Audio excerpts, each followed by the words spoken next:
Alabado, glorificado, exaltado sea el nombre de Jesús, hermanas y hermanos. Bienvenidos a este su programa.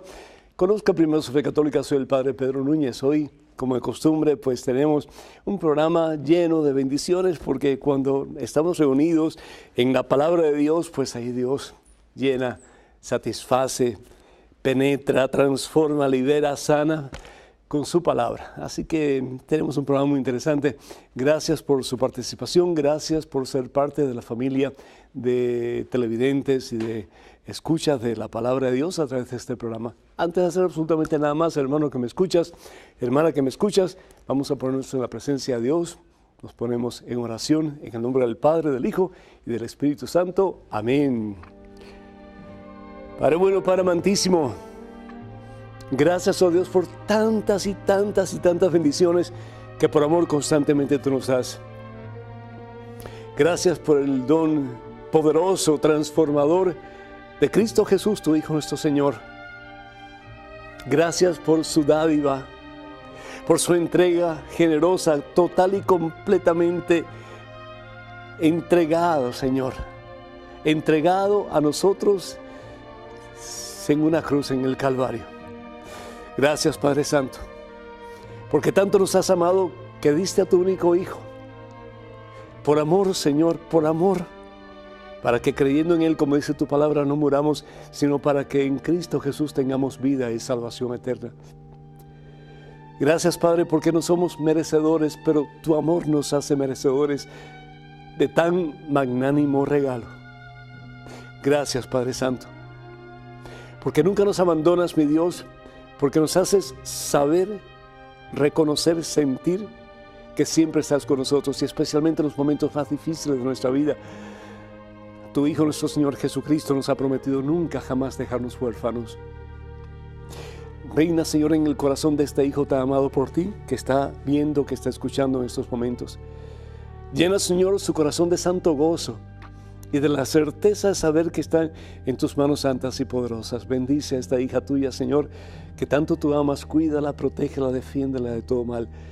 Y que ella en este momento tal vez de desilusión, de dolor, de sufrimiento, tal vez de enfermedad, Señor, que ella pueda sentir tu abrazo amoroso, tu abrazo transformador, tu abrazo, Señor, que nunca nos abandonas, ese abrazo, Señor, que nos hace sentir que no estamos solos, que tú estás con nosotros. Gracias, Padre Santo, por tu Hijo Jesús, por la dádiva de su vida, Señor, y particularmente, no solamente en la cruz, en el Calvario, que es la expresión más poderosa de tu amor, pero esa dádiva en cada Santa Eucaristía, esa dádiva que si nosotros quisiéramos podemos recibirla todos los días, para que nosotros, muriendo nosotros mismos, podamos vivir una vida nueva en Cristo Jesús, para que muriendo nuestro pasado, a nuestras ataduras, a nuestros pecados, a nuestra falta de fe, a nuestra falta de amor, a nuestra falta de perseverancia en nuestro caminar contigo, podamos comenzar una vida nueva, revestidos de ti, Señor, como dice tu santa palabra. Romanos capítulo 13, versículo 14, revístanse, revístanse, revístanse del mismo Jesús. Señor, que a través de la Santa Eucaristía podamos revestirnos de ti. Jesús, mi Dios, que a través de la Santa Eucaristía podamos llegar a ser nada para que tú, mi Dios, llegues a ser todo en cada uno de nosotros.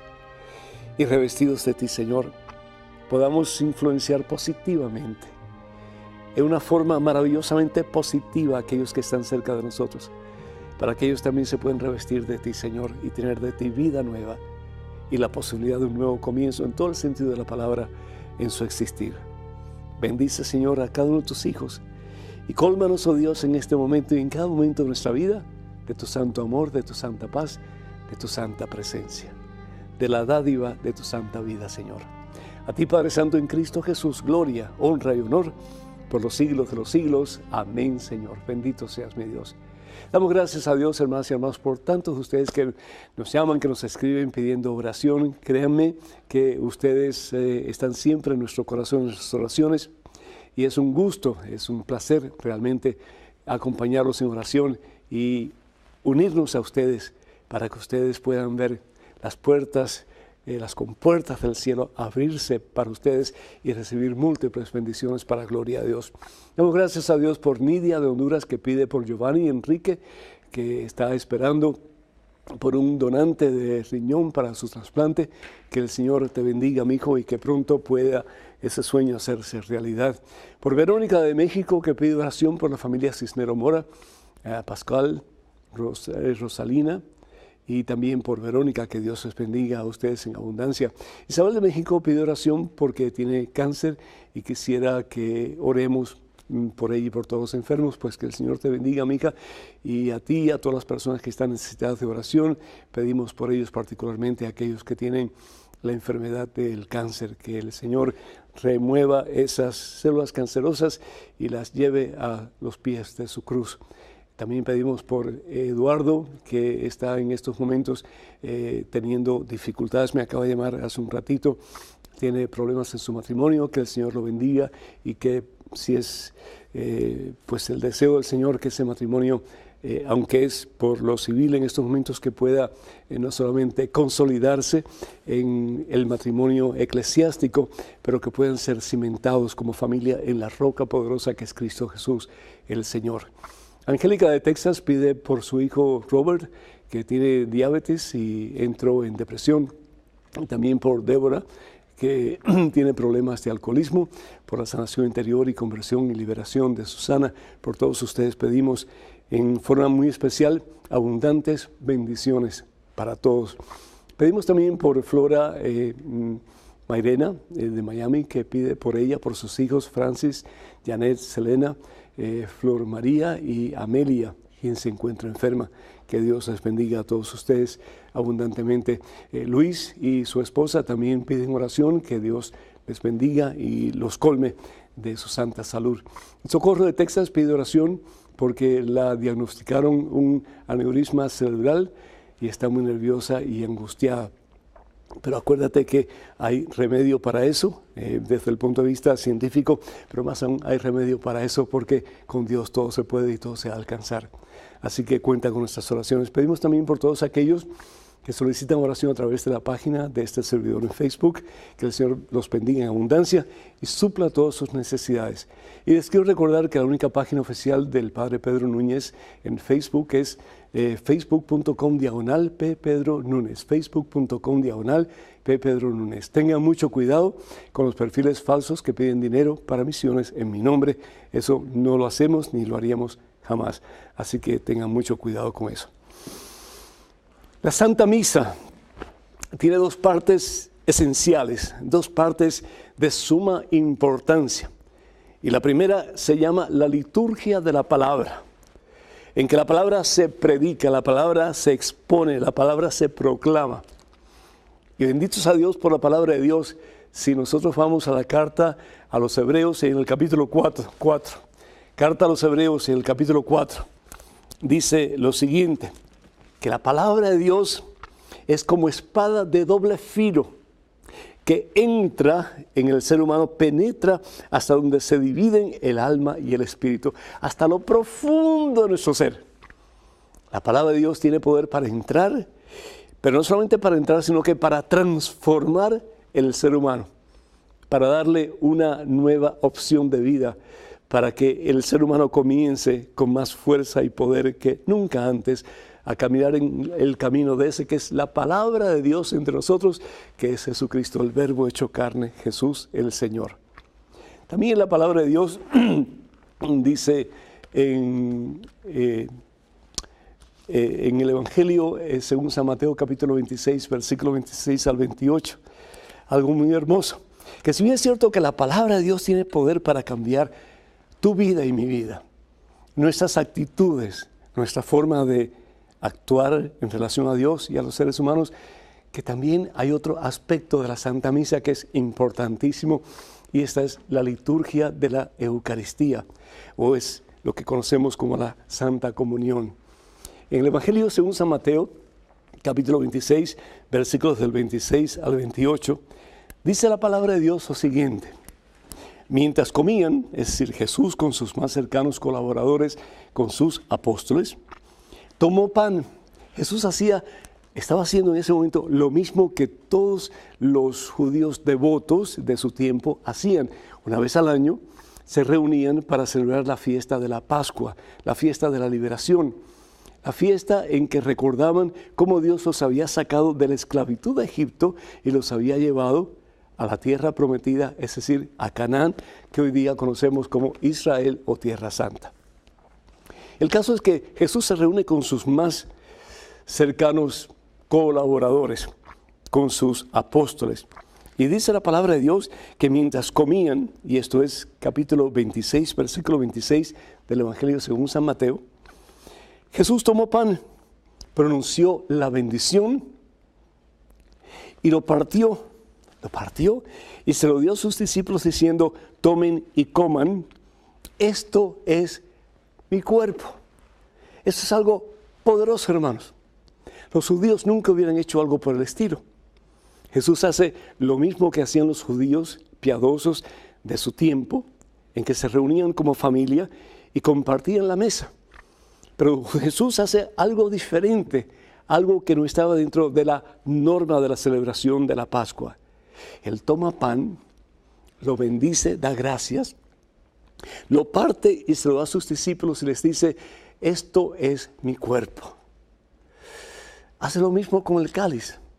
Al final de la cena, dice la palabra de Dios, tomó la copa después, dio gracias y se la pasó diciendo, beban todos de ella, porque esto es mi sangre, la sangre de la alianza que es derramada por muchos para el perdón de sus pecados. Cuando tú y yo recibimos la Santa Comunión, no recibimos un pedazo de pan, no es un símbolo lo que estamos recibiendo. Estamos recibiendo la misma vida de Dios, la misma vida de Jesús. En cada Santa Eucaristía recibimos el poder de Dios para que, si así lo queremos, Dios nos transforme de tal manera que podamos decir como San Pablo, es Cristo quien vive en mí. Es Cristo quien vive en mí. Ya no soy yo quien vivo, es Cristo quien vive en mí. Y hay personas que dicen, pero ¿cómo es posible que si luce como un pedazo de pan, la hostia luce como un pedazo de pan, huele como un pedazo de pan y sabe como un pedazo de pan? ¿Cómo es posible que ahí esté Jesús? Hermanas y hermanos, para Dios no hay nada imposible. Y Dios no solamente nos da su vida en la cruz, ¿para qué? Para que creyendo en Él no muramos, sino para que tengamos vida y salvación eterna. Así dice la palabra de Dios en Juan capítulo 3, versículo 16. Pero Dios nos ama tanto que continúa dándonos su propia vida en cada Eucaristía. ¿Para qué? Para que fortalecidos con su palabra y llenos, saturados de su santa presencia, de su santa vida, podamos llegar a ser de verdad imagen y semejanza de Dios. Ahí está Jesús. Y aunque huela como pan, aunque sepa como pan, aunque luzca como pan, ya no es pan. Es el cuerpo de Cristo. Es esa dádiva por amor maravillosa de la misma vida de Jesús, para que en Él tengamos vida y salvación eterna. A mí me gusta mucho el pasaje en que Jesús dice en el Evangelio según San Juan, en el capítulo 6. Es un pasaje muy hermoso porque nos habla precisamente de la dádiva de la vida de Jesús en la Santa Eucaristía. Y nos dice la palabra de Dios, fíjense qué interesante, si no comen la carne del Hijo del Hombre, es decir, si no comemos a Él y no beben su sangre, no tienen vida en ustedes. El que come mi carne, y no es un símbolo, es realidad, y bebe mi sangre, vive de vida eterna, y yo lo resucitaré en el último día. Y esto es promesa de Dios, y Dios no miente. En este tiempo en que estamos celebrando el cuerpo y la sangre de Cristo, que pidamos al Señor la fe para creer que en eso que luce como pan, que sabe como pan y que pues parece pan, no es pan. El Señor que caminó sobre las aguas, el Señor que sanó al ciego y sanó al leproso y levantó al muerto de la tumba, puede cambiar un pedazo de pan, y así lo hace en su propio cuerpo, y vino en su propia sangre. ¿Para qué? Para alimentarte a ti y a mí, para que nosotros, unidos a Cristo, podamos desde ya vivir de vida eterna. Amén. El teléfono para que nos llamen es el 205-271-2924. Repito, 205-271-2924. Hermanos y hermanos, vamos a una pequeñísima pausa. Regresamos en cuestión de momentos. Así que por favor no se vayan.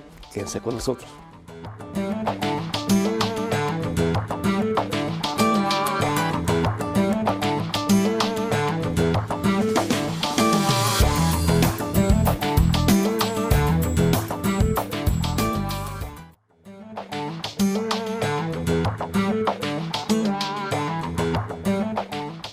Gloria al Rey de Reyes, gloria al Señor de Señores, hermanas y hermanos. Qué gusto estar con ustedes en este segmento de su programa Conozca Primero su Fe Católica. Soy el Padre Pedro Núñez. Tenemos en estos momentos una llamada vía telefónica de Rosa desde California. Rosa, ¿me escuchas? Sí, Padre. ¿Cómo estás, Rosa? Bendecido, Padre, ¿y usted? Bendecido también, Rosa, y gracias por tu llamada. Adelante, por favor. Padre, tengo una pregunta. Siempre se ha mencionado la persona, el buen ladrón que fue crucificado con Jesús, nuestro Señor. Sí. Pero siempre yo he tratado de buscar en la Biblia dónde viene su nombre, porque muchos lo mencionan con un nombre. Ahorita pues no me recuerdo cuál es el nombre, pero siempre he oído que lo mencionan con su nombre. Entonces yo he tratado de buscar esa parte en la Biblia. Y no sé si usted me puede aclarar esa pregunta. Sí, con todo gusto, Rosa. La palabra de Dios pues habla de dos criminales que fueron crucificados con Jesús. Y nos dice la palabra de Dios que uno de ellos, a quien se le atribuye el nombre de Dimas, y que se le conoce también como el buen ladrón, le dice a Jesús: acuérdate de mí cuando estés en tu reino. Y Jesús le dice: te aseguro que hoy mismo estarás conmigo en el paraíso. En otras palabras, la Biblia, los evangelios que aparecen en la Santa Biblia, ninguno de ellos menciona el nombre de esa persona. Ese nombre aparece en evangelios apócrifos, es decir, evangelios que no fueron aceptados ni por la comunidad primitiva cristiana, ni tampoco por la Iglesia cuando declaró ciertos libros como palabra de Dios, que fue en el Concilio de Cartago. Entonces, realmente no sabemos cómo se llama esa persona. De nuevo, estos evangelios, algunos de ellos que son evangelios apócrifos, que fueron escritos alrededor del siglo II, mucho después de los 4 evangelios que aparecen en la Santa Biblia, pues mencionan el nombre de Dimas. Ahora, no sabemos si así se llamaba o no, porque la Iglesia no le da validez a estos evangelios desde el punto de vista de credibilidad de palabra de Dios. Así que sabremos cuando lleguemos al cielo, yo creo, pero hasta el momento no hay nada concreto, no hay nada seguro. Así que espero que esto en alguna forma pues te haya ayudado. No tienes que decir el nombre de esa persona porque, de nuevo, no lo sabemos con certeza. Pero lo importante es que alguien sí tuvo la valentía de reconocer sus muchos pecados y pedirle perdón a Jesús antes de morir. Y eso fue suficiente para que esta persona recibiera la promesa de que iba a estar un día en el paraíso. Ojalá que nosotros no tengamos que tomar tanto tiempo para decidir seguir a Jesús, porque mañana no se le promete a nadie que este sea el día en que podamos decir: Señor, yo quiero ser tuyo y vivir según tu santa voluntad. Y el medio fabuloso por excelencia para poder llenarnos del Señor más y más, como dijimos al principio, es la Santa Eucaristía. Tenemos en estos momentos un correo electrónico con una pregunta. Adelante, por favor. Padre Pedro, ¿por qué el sacerdote dice durante la misa: Jesús vendrá por segunda vez en el juicio final? Yo creo que la primera venida al mundo fue cuando nació, la segunda venida cuando resucitó, Y la tercera venida será luego del Armagedón, a juzgarnos. ¿Qué piensa, padre? Muchas gracias. Mario, de Jujuy, Argentina. Mario, muchísimas gracias por tu pregunta, pero realmente Jesús vino una sola vez. Podemos hablar de muchas venidas de Jesús. Cada vez que nosotros recibimos la Santa Eucaristía, pues Jesús viene a nosotros. Cada vez que lo invitamos a nuestro corazón, Jesús viene a nosotros. Pero desde el punto de vista bíblico, para tener una idea concreta de dos momentos pues importantísimos en la venida de Jesús, sería el primero cuando Él nace, Evangelio según San Lucas, capítulo 1, versículo 38, cuando no solamente el Verbo se hace carne, pero María da a luz a Jesús. Y dice la palabra de Dios lo siguiente, capítulo 2, versículo 6, mientras estaba en Belén, llegó para María el momento del parto y dio a luz a su hijo primogénito, lo envolvió en pañales y lo acostó en un pesebre. Ese es el primer momento. El Verbo se hace carne, el momento de la encarnación y el momento en que María da a luz, que es lo mismo, ¿verdad? Es la vida de Dios en un ser humano como tú y como yo. La encarnación, le llamamos. El segundo momento es cuando Jesús va a venir en su segunda venida, y eso lo vemos en el Evangelio según San Mateo, capítulo 25, versículo 46. Y la palabra de Dios, de nuevo, Evangelio según San Mateo, capítulo 25, que es el juicio final, y dice la palabra de Dios lo siguiente, dice así: entonces el rey, bueno, un poquito más adelante, podemos ir al 31, versículo 31 en adelante, cuando el rey vendrá en su gloria, se sentará en su trono de gloria y juzgará a las naciones. Separará a los buenos de los malos, es decir, a los fieles de los infieles, y a cada cual le dará su merecido. Esa es la segunda venida. Y cuando nosotros, por ejemplo, vamos a la carta a los Hebreos, en el capítulo 9, vemos como la palabra de Dios nos dice: así como el hombre muere una sola vez y después viene para él o para ellos el juicio, de la misma manera Cristo se sacrificó una sola vez para quitar el pecado de la multitud. La segunda vez, es decir, cuando Jesús venga de nuevo, se manifestará a todos aquellos que lo esperan. Entonces, la Biblia hace esa aclaración, la primera venida, que es la encarnación, cuando Jesús se hace hombre, y la segunda venida es al fin de los tiempos, cuando Jesús va como juez y como rey, pues a dividir unos de otros, y pues cada cual pues recibirá lo merecido. Entonces, en ese momento de la segunda venida, la segunda vez, Jesús se manifestará a todos aquellos que lo esperan. Y así dice la palabra de Dios. Ojalá que esto te haya ayudado. Tenemos en estos momentos un correo electrónico, una pregunta. Adelante, por favor. Padre Pedro, un sacerdote dijo que en una confesión un hombre le dijo quiénes mataron a un chico. Resulta que este sacerdote, después de varios años, dejó los hábitos. Ahora que no es miembro de la iglesia, ¿podría decir quién o quiénes mataron a este chico? Cosa que aún no se sabe. Lucía Fátima, desde Concepción, Chile. Lucía Fátima, muchísimas gracias. El sacerdote, o ya aunque no sea sacerdote, no puede divulgar un secreto de confesión. No puede. Primero que todo, sería un pecado muy serio, un pecado mortal.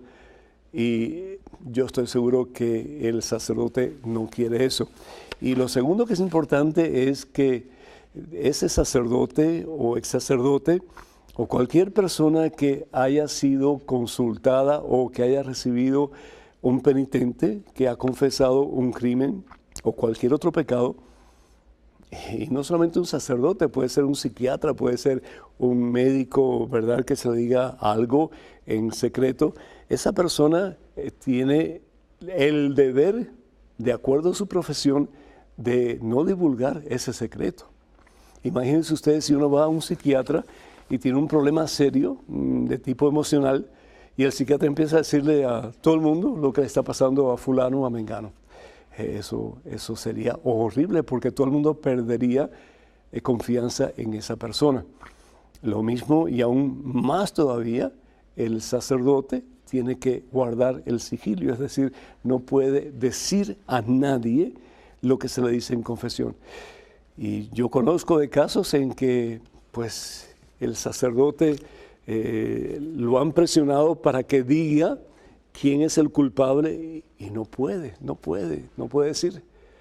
Así que si de algo podemos ser completamente convencidos es que lo que le decimos al sacerdote, eso es una tumba totalmente sellada. El sacerdote tiene que ser como esa tumba sellada de la cual no se le puede sacar ningún tipo de secreto o información. Así que eso es importante que se sepa. Que Dios te bendiga. Un correo con una pregunta. Adelante, por favor. Padre Pedro, algunos evangelios apócrifos dicen que San José, esposo de nuestra Santísima Virgen María, estuvo casado antes y tuvo hijos, y además que murió a la edad de 111 años. Creo que la religión ortodoxa acostumbra a celebrar esta historia de José el carpintero, que es del siglo VI aproximadamente. Al morir su esposa, se casó con María, madre de Jesús. ¿Esta información es cierta a pesar de ser un evangelio apócrifo? Es decir, no aceptado en el evangelio canónico. Cristian de Upala, Alajuela, Costa Rica. Cristian, interesante ese aspecto fantástico sobre la vida de José.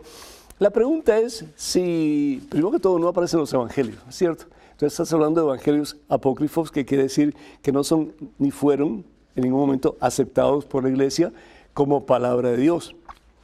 Fueron la mayoría de ellos escritos por gnósticos, es decir, personas que en un momento se separaron de la iglesia instituida por Jesús en los primeros siglos del cristianismo y formaron su propia secta. Y ellos, pues, como hemos dicho anteriormente, pensaban que Dios les comunicaba a ellos, se manifestaba a ellos a través de visiones, de sueños, de ideas, etc. Y ellos formulaban sus propios escritos y ponían prácticamente lo que les venía en gana. Pero eso nada que ver con la palabra de Dios. Es decir, en el caso de los evangelios, los 4 evangelios que aparecen en la Santa Biblia, es Dios quien, inspirando de una forma muy particular, muy especial a los escritores, pues escriben ellos según lo que Dios les inspira por obra y gracia del Espíritu Santo. En el caso de los otros, pues escribieron prácticamente lo que ellos quisieron y por lo tanto no son o no tienen ninguna validez ni histórica de acuerdo al pensar de la Iglesia para formar parte del canon de la Biblia, ni tampoco desde el punto de vista de un escrito que es palabra de Dios, porque no lo es. El caso es que si San José hubiera vivido 111 años, como tú leíste en uno de los evangelios apócrifos, ¿dónde estaba San José cuando Jesús murió? ¿Dónde estaba cuando fue crucificado? ¿Dónde estaba cuando resucitó? ¿Dónde estaba cuando el evento de Pentecostés? No estaba por ninguna parte. Y no estaba por ninguna parte no porque se había ido a tomarse unas vacaciones.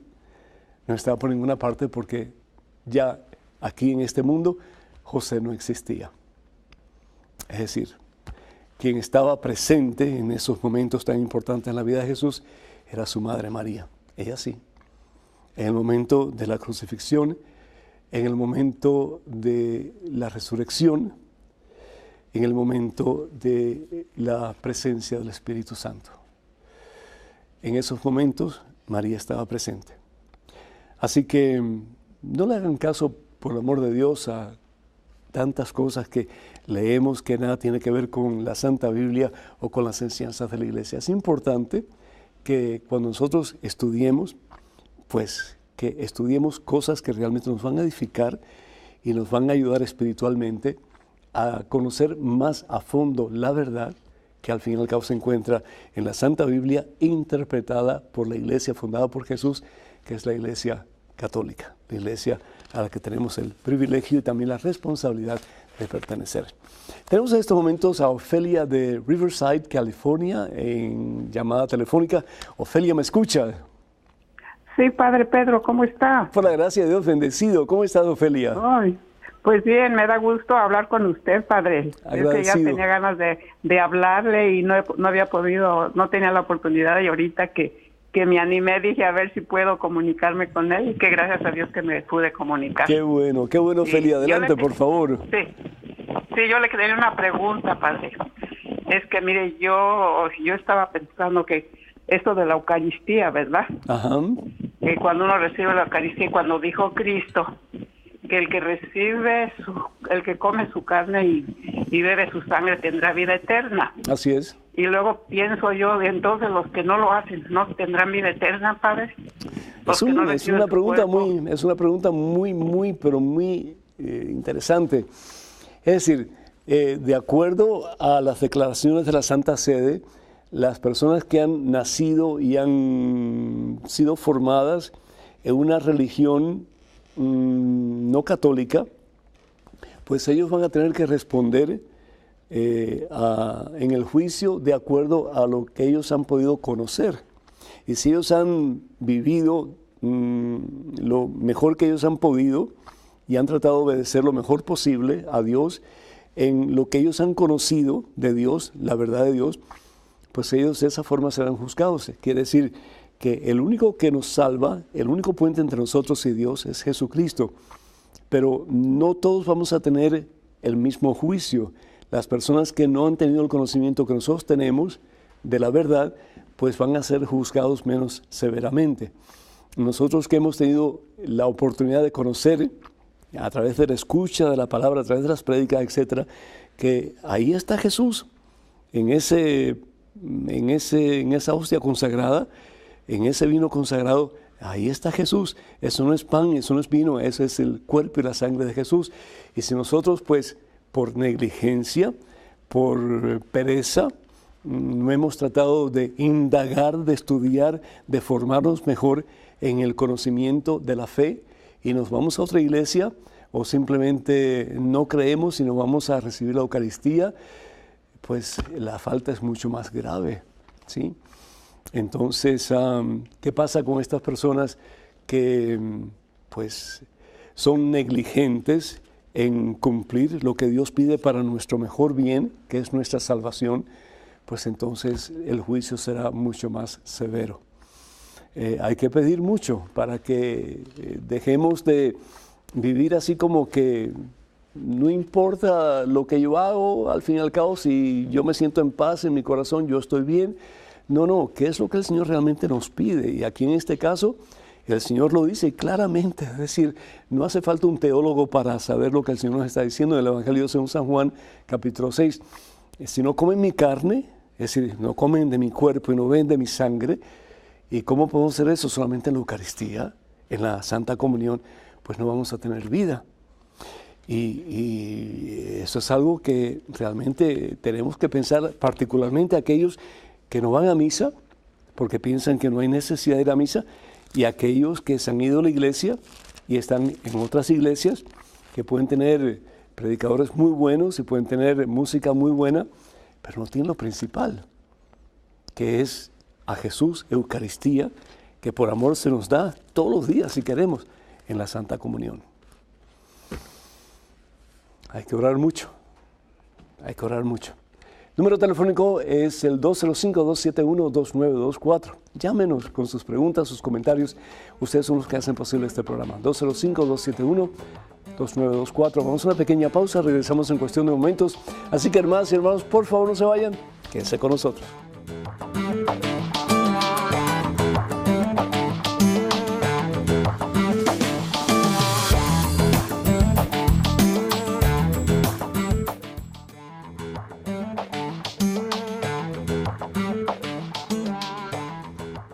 Gloria al Rey de Reyes, gloria a Jesucristo, que Jesús viva con más fuerza y poder en tu corazón y en el mío desde este momento en adelante. En estos momentos, hermanas y hermanos, tenemos un correo electrónico. Adelante, por favor, con la pregunta. Padre Pedro, en la versión bíblica, la Biblia de nuestro pueblo, de Luis Alonso Schockel, se omite una parte del versículo 20 del capítulo 2 de la carta a los Efesios, que dice, y de los profetas, que aparece en las Biblias más antiguas, incluida la Vulgata. Doy clases de iniciación a la Biblia y tengo la duda de por qué quitaron esa parte en esa traducción. ¿Será omisión de imprenta o modificaron el contenido doctrinal? Gracias. Julieta. Que Dios te bendiga, Julieta, y muchísimas felicidades por compartir la palabra de Dios con las personas que están siendo formadas por ti.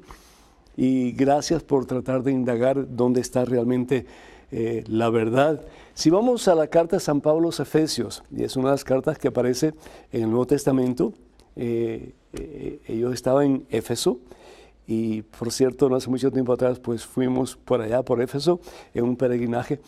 Pero en esa carta a los Efesios, San Pablo escribe lo siguiente en relación a ellos, a esta comunidad. Así pues, ya no son extranjeros ni huéspedes, sino ciudadanos de la ciudad de los santos. Es decir, para San Pablo una persona bautizada ya era santo. ¿Por qué? Porque era residencia de la presencia de Dios, era residencia del Espíritu Santo de Dios. Dice, ustedes son la casa de Dios. Qué hermoso, ¿cierto? Ustedes son la casa de Dios, donde reside Dios. Están cimentados en el edificio cuyas bases son los apóstoles y profetas, y cuya piedra angular es Cristo Jesús. Entonces, en esta Santa Biblia, que es la latinoamericana, aparece esos dos nombres, apóstoles. Los apóstoles son, como hemos dicho, los discípulos más cercanos de Jesús, y también los profetas, particularmente del Antiguo Testamento.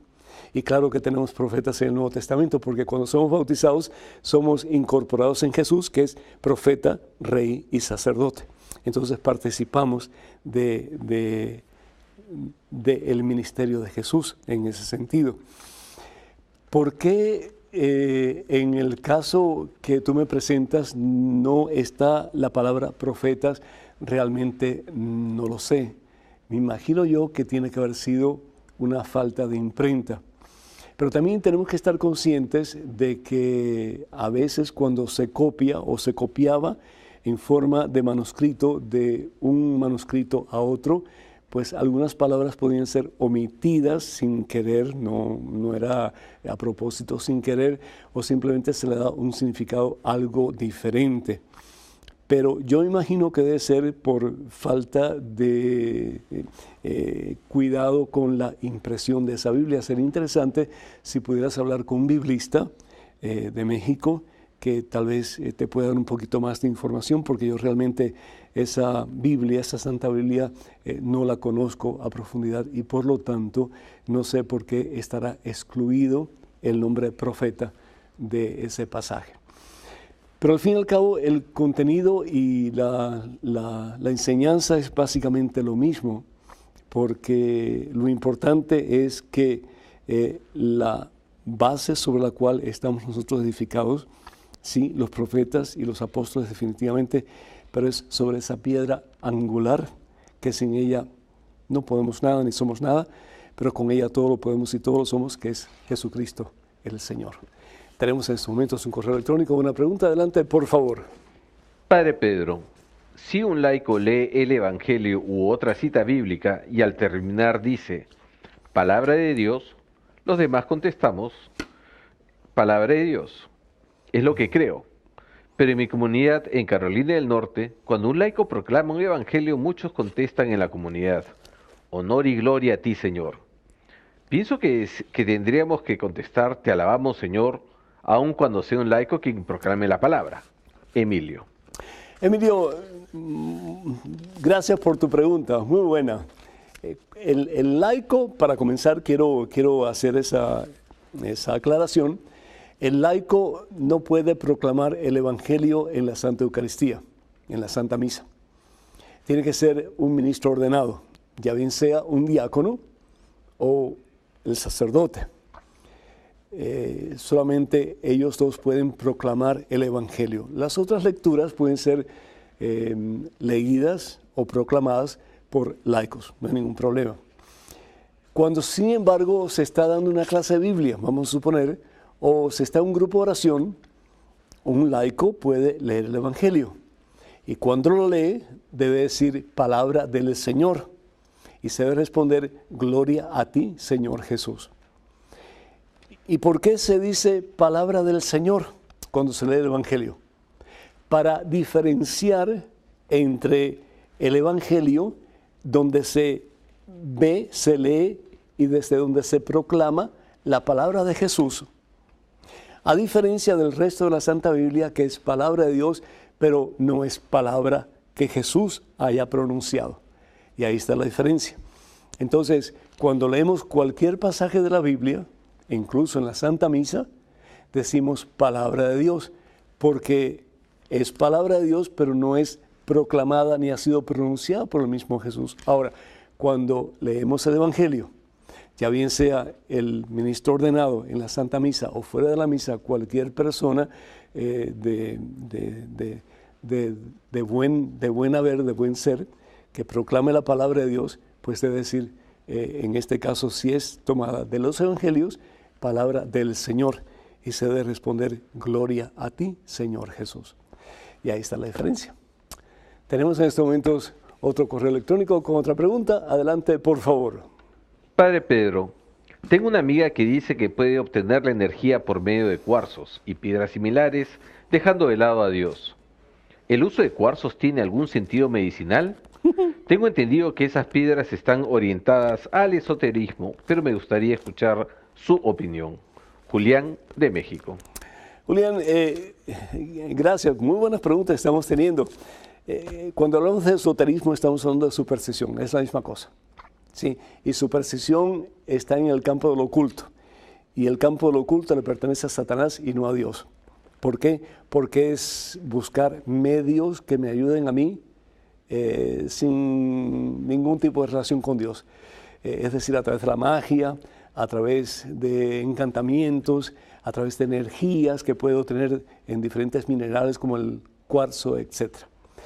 Y eso es lo que utiliza al fin y al cabo el mismo diablo, el mismo Satanás. ¿Para qué? Para que dejemos de confiar en el único que tiene poder para transformar, para cambiar, para sanar, para liberar, para restaurar, para salvar, que es Dios, que es Jesucristo. Y nos vamos tras las cosas que Dios ha creado, que nada tiene que ver con el poder que realmente reside en Dios, en Cristo Jesús. Y eso pues lo hemos dicho anteriormente y lo seguiremos diciendo hasta que no tengamos aire. Pero en Deuteronomio capítulo 18, versículos del 10 al 12, son unos pasajes en que el Señor Jesús reprende y llama abominación a los que hacen este tipo de cosas. Nos reprende cuando hacemos esto y dice que es una abominación el hacer estas cosas. Y esto lo vemos, por ejemplo, que no haya ni brujos ni hechiceros, que no haya nadie que se dedique a la superstición o consulte espíritus, que no haya ningún adivino o quien pregunte a los muertos, etcétera, etcétera, etcétera, etcétera. Así que le dices a tu amiga que el uso del cuarzo para ganar energía o para buscar algún tipo de magia y hacer algo que está en contra de la voluntad de Dios, pues es un pecado muy serio. Ojalá que se lo digas. Tenemos en estos momentos a Sol de Clearwater, Florida, vía telefónica. Sol, ¿me escuchas? Sí, Padre Pedro, buenas. El Señor te bendice, Sol. Un gusto tenerte. Adelante, por favor. Mire, mi pregunta es sobre oigo muchos comentarios y pues yo soy bautizada en la Iglesia Católica y siempre he sabido que Jesucristo murió en una cruz, pero sí. Dicen que Jesucristo no murió en una cruz, que murió en un madero. Yo quiero que usted, por favor, me aclare esas dudas. Es lo mismo, Sol. Es decir, la cruz está hecha de madera. Es lo mismo. Los testigos de Jehová dicen que fue un madero, pero ese es un argumento tan, perdona la expresión, tan tonto, porque la cruz está hecha de madera. Si nosotros vamos a la carta de San Pablo a los filipenses, hay un montón de pasajes que nos habla precisamente de la cruz. Pero si vamos a la carta de San Pablo, en el capítulo 2, a la carta de San Pablo a los filipenses, dice la palabra de Dios. Vamos a ir comenzando con el versículo 6. Dice, Él compartía, hablando de Jesús, Él compartía la naturaleza divina, es decir, Él es Dios. Y no consideraba indebida su igualdad con Dios, porque Él es Dios, Jesús. Sin embargo, se redujo a nada y tomando la condición de siervo, se hizo semejante a los hombres. y encontrándose en la condición humana, se rebajó a sí mismo, haciéndose obediente hasta la muerte y muerte de cruz. Una y otra vez nos dice la palabra de Dios que Jesús lo dio todo y en el Gólgota, en el basurero de Jerusalén, dio su vida en una cruz. ¿Para qué? Para que todos los que creamos en Él, es decir, los que estamos dispuestos a someternos a su voluntad, para bien nuestro, no muramos, sino que tengamos en Cristo Jesús vida y salvación eterna. Muchísimas gracias, Sol, por tu pregunta. Muy agradecido. Tenemos un correo electrónico. Una pregunta, adelante, por favor. Padre Pedro, he oído que nuestra iglesia se deriva de los judíos, pues Jesús lo era.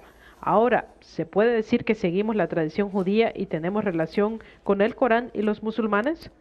Yo sé que la iglesia de Dios es una sola, la iglesia católica, apostólica y romana, pero estas otras iglesias tienen un parecido.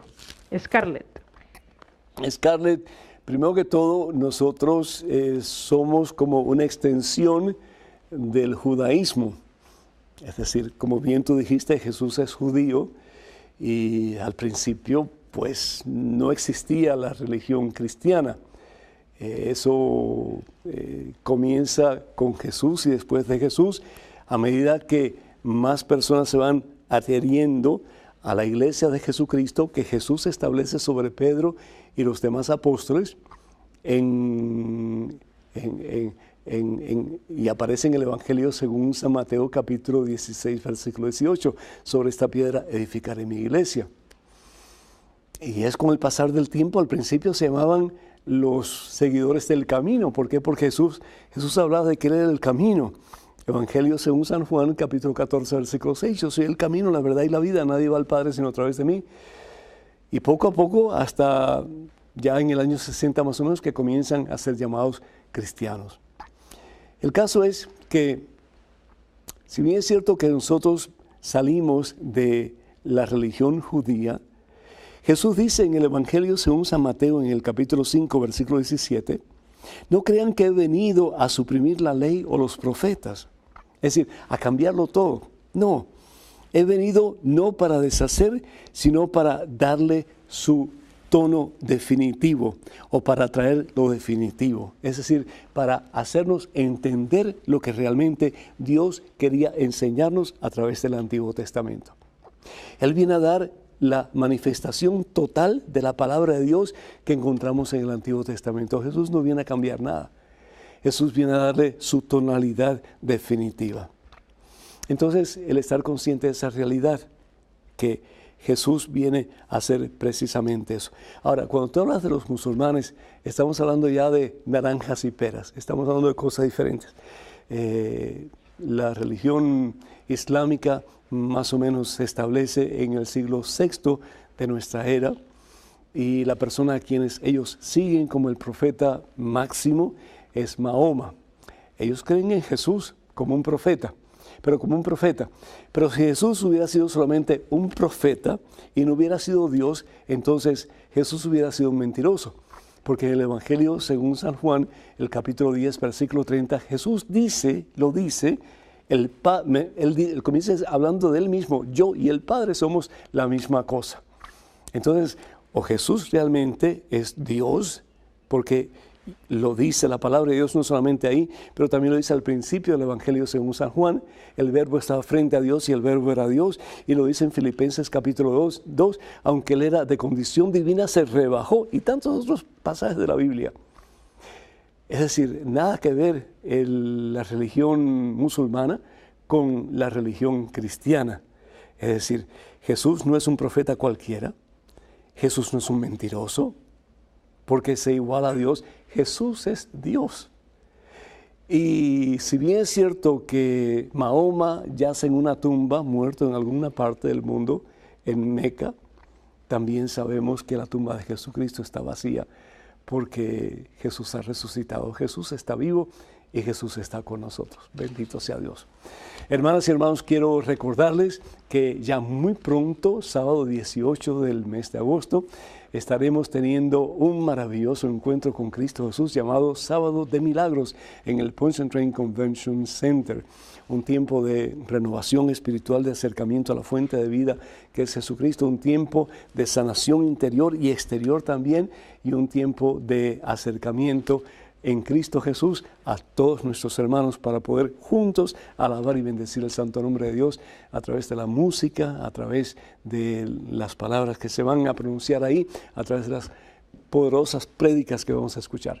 Para más información, por favor, comuníquense con el Ministerio Mensaje. Hay 2 teléfonos que ustedes pueden llamar y esperan sus llamadas. Uno es el área 504, que es el área de Nueva Orleans, la casa de ustedes.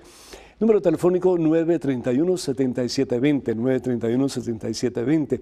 Y el otro número telefónico con la misma área, 504, es el 638-0657, 638-0657. Y también dejarles saber que el siguiente sábado, para que nadie diga que no hay poderosos banquetes que ofrece la Iglesia Católica, el sábado 25 de agosto tendremos el Sábado de Milagros en Texas. Va a ser en el Pleno Event Center.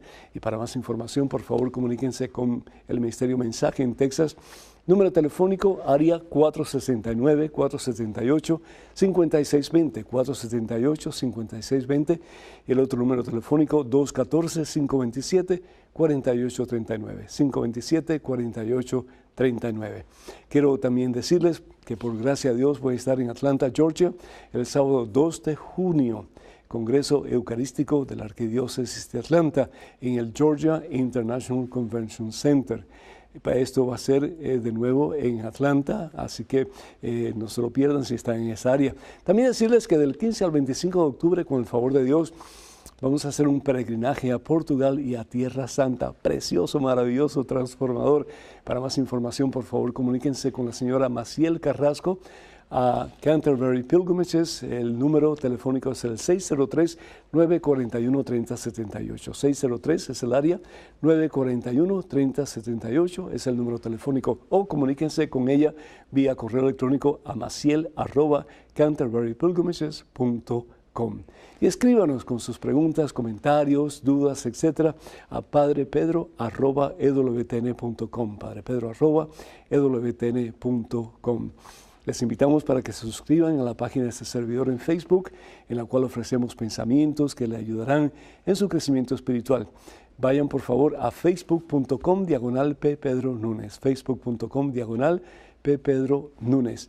Y también les invitamos para que sigan orando por nosotros, por este ministerio, y cuando puedan, pues envíen sus donativos para que podamos seguir juntos transformando corazones y llevando al mundo la santa palabra de Dios. Que Dios les bendiga hoy siempre, Padre, Hijo y Espíritu Santo. Que pasen un día muy feliz y hasta el próximo miércoles, Dios mediante.